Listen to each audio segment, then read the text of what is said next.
Are you looking for a quick and impressive card to share with your friends, something you can mass produce? This is Ann Klemmer and Stamper from StamperDoc.com, and this is the card we are sending to our May clients. Now, we started off by a lot of big shot work, just taking out these butterflies, and we're going to give you a few tips and tricks to have a real successful time of mass producing this impressive card. So, you notice that not all of the little bits of the butterfly knock out really well. And there's different ways you can do this, but this is what we did.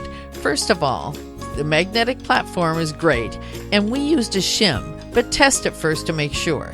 Now, we've got the cutting pad, and then, well, this was a complete piece of paper, and then some wax paper. That really helps to get the blade through.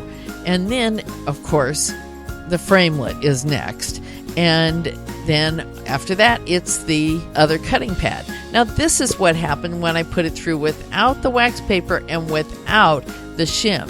So test it first, because not everybody needs a shim. So here we're starting the card from its folded base, and then we went and put a smaller piece of rich raspberry. No, I think that's Blackberry Bliss, and I picked up all of the colors out of this 2 3/4 by 3 1/4 piece of designer series paper. And you can get all of the supplies we used below.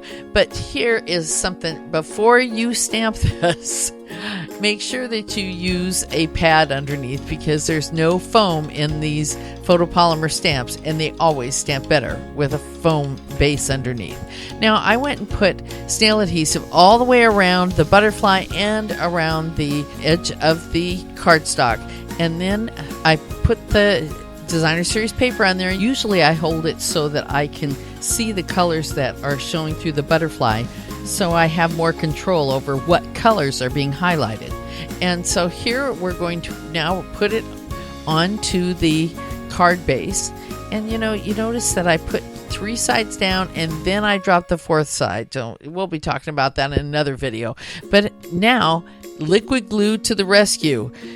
And if you notice, see, I just put it across the middle parts and the center body of the butterfly, because that's really all you need. You want it to flap up a little bit, but not a lot.